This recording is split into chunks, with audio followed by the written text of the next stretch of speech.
Hey everybody, it's Sam with Wrestling Overtime, bringing you your news and updates for May 21st, 2020. I have some sad news to report that I'm sure that many of you have already heard, that Shad Gaspard's body was found yesterday on Wednesday by the Coast Guard.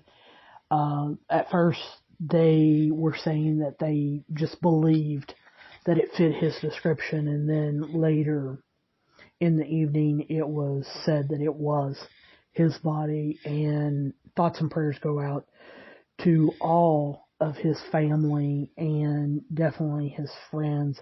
I know a lot of people in the wrestling community are definitely going to miss him.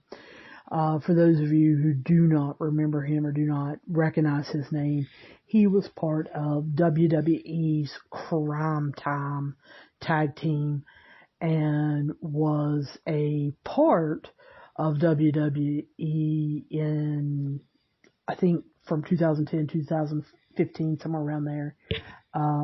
But very sad situation there.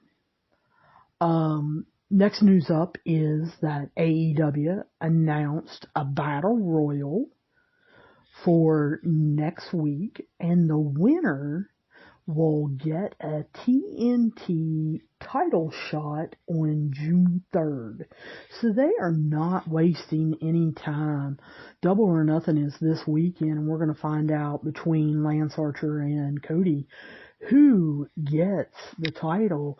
And buddy, they're going to be hitting it hard, and June 3rd, they're going to be defending it. So, I like this about AEW. I'm hoping that they will really make this title work hard and maybe get it up to some prestige with either Cody or Lance, allowing a lot of different people to challenge for it, but having whoever gets it get to keep it for a little while.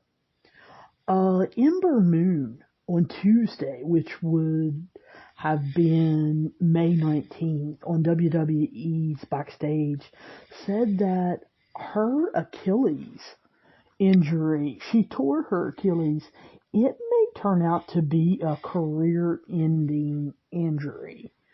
I am taking it from just that comment and how she said it, that things are not looking up for her. It doesn't seem like it is getting better as fast as what she had hoped.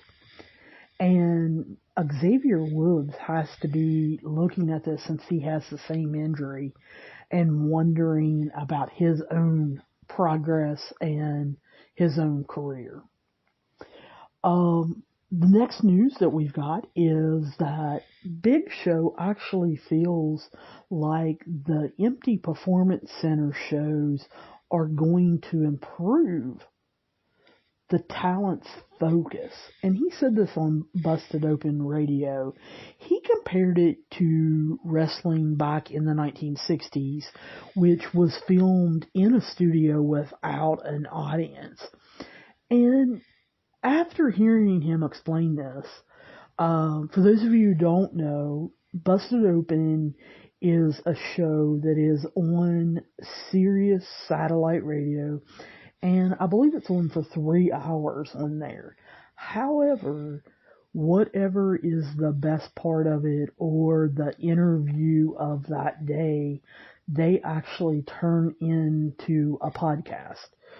So whatever podcast catcher you're listening to this podcast on, whether it's Apple Podcasts, it's Google Podcasts, you're listening to it on Spotify, Stitcher, Pocket Cast, whatever you're using, just look for Busted Open and you should be able to listen to it. It is a very interesting show with Dave LaGreca, Bubba Ray Dudley, Mark Henry, and Tommy Dreamer. And they have everyone and anyone on there. So after listening to Big Show actually talk about this, I kind of agree with him. I think it is not only going to help their focus, but I think it's going to help their performance. They have to really sell things. Plus, they have to be able to read what the other wrestler is doing. They can't call a match right now, or if they do, they have to use tricks to call it, or they have to call it softly. Whereas before, there were certain WWE matches that you could actually hear over the crowd, them calling, frog splash or whatever they were going to do.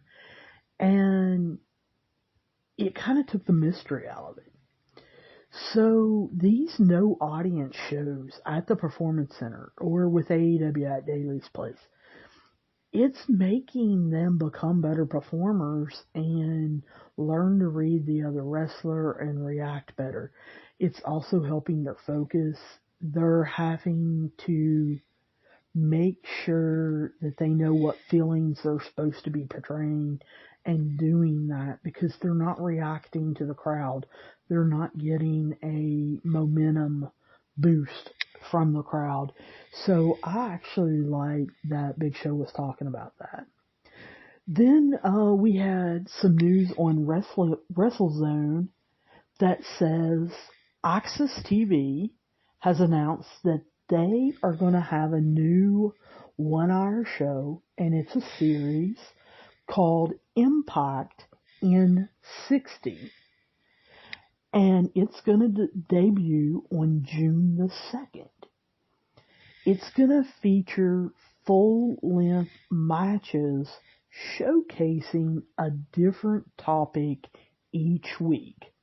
The first one on June the 2nd is going to be called The Best of the Asylum Years. And what it's going to do is it's going to start off showing the early years of TNA when a lot of people really weren't watching and they were a more regional type promotion. And they're supposed to be showing some matches from AJ Styles early in his career and even a Raven match. So I'm actually interested in seeing this.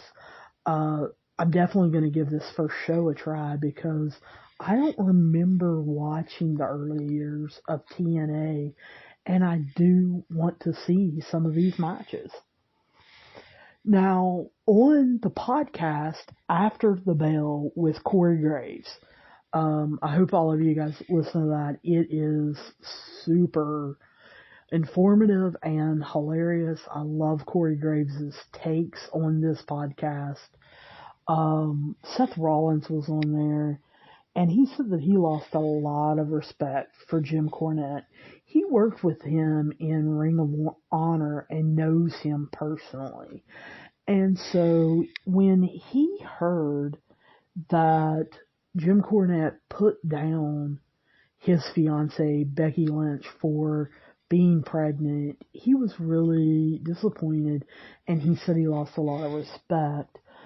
Cornette said that she should have went after as much money as she could possibly make, and once she was done making money and wrestling, then settled down and have kids.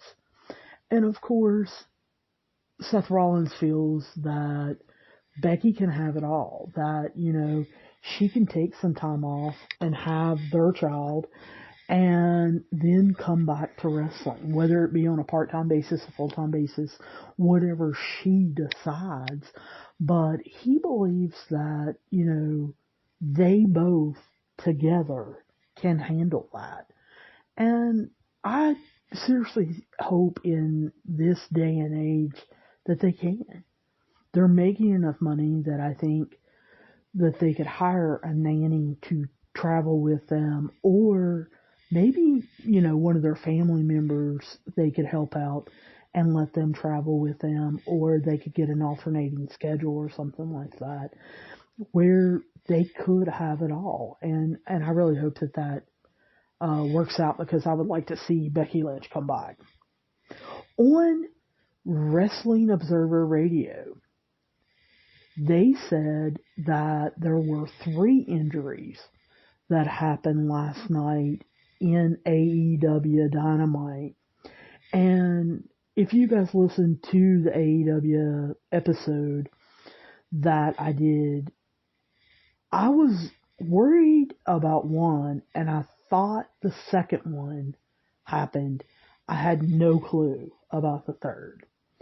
So I did not get them right. But on Wrestling Observer Radio, they said that Rey Fenix did do a dive, and like I said, we talked about that in that episode, and he landed short instead of landing further out, and hit and injured his hip and his back.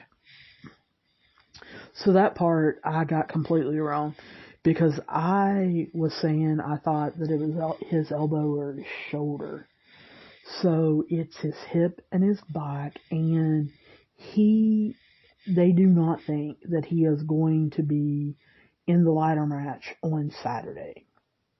Matt Jackson was hurt doing a cross-body dive on the Inner Circle, and they said they weren't sure whether he was just bruised up or whether he had some broken ribs.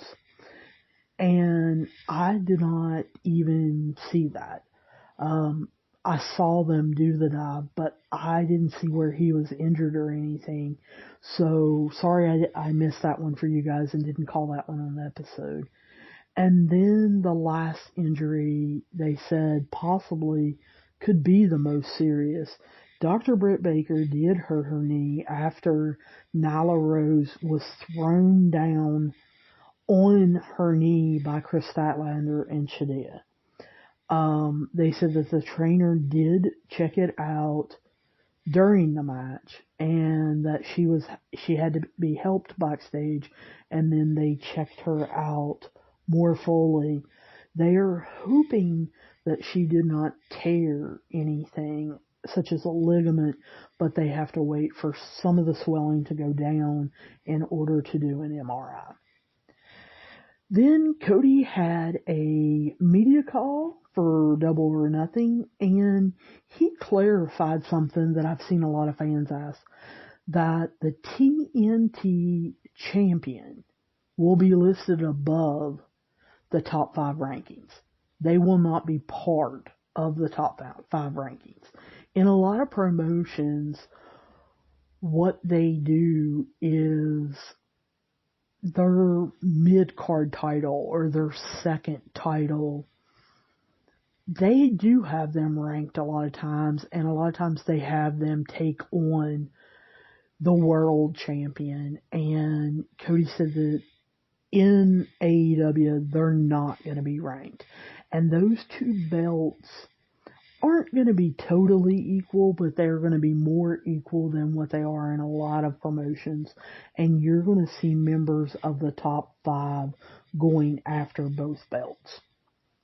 And then, of course, what we usually do on Thursday's News and Updates podcast is we go over the rankings. And in the ratings, AEW rose. They were at 701,000 people watching this week. Last week, it was at 654,000. So, they gained, 47,000. However, NXT fell. Last night, they had 592,000, and last week they had 604,000. So that's 12,000 people that they lost somewhere. I personally am not shocked that NXT lost people.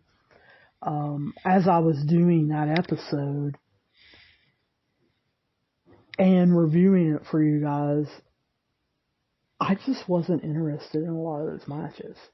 and a lot of them are really quick. There were a lot of promos, and I can see a lot of people jumping back and forth or just not even going back to NXT.